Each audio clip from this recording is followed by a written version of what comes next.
არის ახალი პროგრამის პრეზენტაცია, რომელიც გულისხმობს სხვადასხვა მიმართულებას, მათ შორის ხელშეწყობას სწავლისა ევროპის წამყვან უმაღლეს სასწავლებელში, ბუნებრივია გარკვეული ხნით.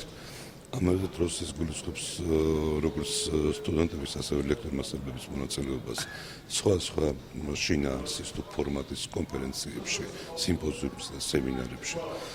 ამავე დროს დაფინანსდება საჯარო ლექციები ჩვენს რეგიონში, ჩვენს უმაღლეს სასწავლებლებში. შევთავაზე სტუდენტებს, რომ ახლო პერიოდში ჩვენ საჯარო სამსახურებში გავაკეთებთ სტაჟირების პროგრამას, რომლის მიხედვითაც სამინისტროები და საქვეუწყლოები და სხვადასხვა დაწესებულებები წარჩინებულ მოსწავლეებს შეუქმნიან мотивაციას და მივიღებთ მათ რამდენიმე თვიან სტაჟირებაზე. ამის შემდეგ მათ გაუადვილდება შემდგომში კონკურსები იქნება თუ სხვა პროცესები, ახალი ვაკანსიები, მათ გაუადვილდებათ მონაწილეობის მიღება და წარჩინებული სტუდენტისთვის ძალიან მნიშვნელოვანია გავეცანი ბევრ საინტერესო პროგრამას და მომავალში აქტიურად ვითანამშრომლებ ამ სამინისტროსთან და მე ვაპირებ, რომ მონაწილეობა მივიღო ამ კონფერენციებში და შემდეგ სხვადასხვა პროგრამებში. კიდევ ერთხელ შევაჯერეთ